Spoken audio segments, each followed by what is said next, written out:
ছাত্রলীগের মধ্যেই শিবির ছিল এবং একইভাবে এবার শিবির আছে এবং ছাত্রলীগও আছে। ছাত্রলীগ কোথায় আছে? শিবিরের আন্ডারে আছে। গত বছরের ইলেকশন 2019-এর ইলেকশন আপনি যেটা বলছেন, সেই ইলেকশন শিবির ছিল না। প্রথমত ভুল কথা, শিবির ছিল হচ্ছে ছাত্রলীগের আন্ডারে।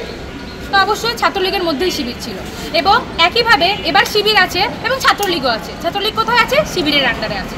গণহত্যাকারীরা সবসময় একে অপরকে স্পেস দিয়ে আসছে।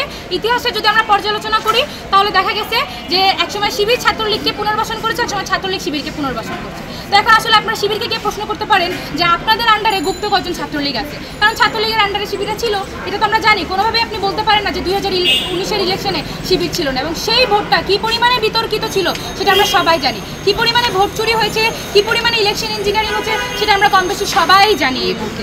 যেহেতু আমি 2020-এ ইউনিভার্সিটির প্রথম বর্ষে ক্লাস করা শুরু করি, 2019-এর ইলেকশনের ব্যাপারে আমি কথা শুনেছি, আমি ইতিহাস ঘেটেছি, আমি পেপার দেখেছি। সুতরাং অবশ্যই আমরা কেউ দাবি করতে পারি না, আপনারাও বলতে পারেন না যে শিবির 2019-এর ইলেকশনে ছিল না। তারা ছাত্রলীগ হয়ে ইলেকশন করছে, আর এবার ছাত্রলীগ হয়তো বা শিবির হয়ে ইলেকশন।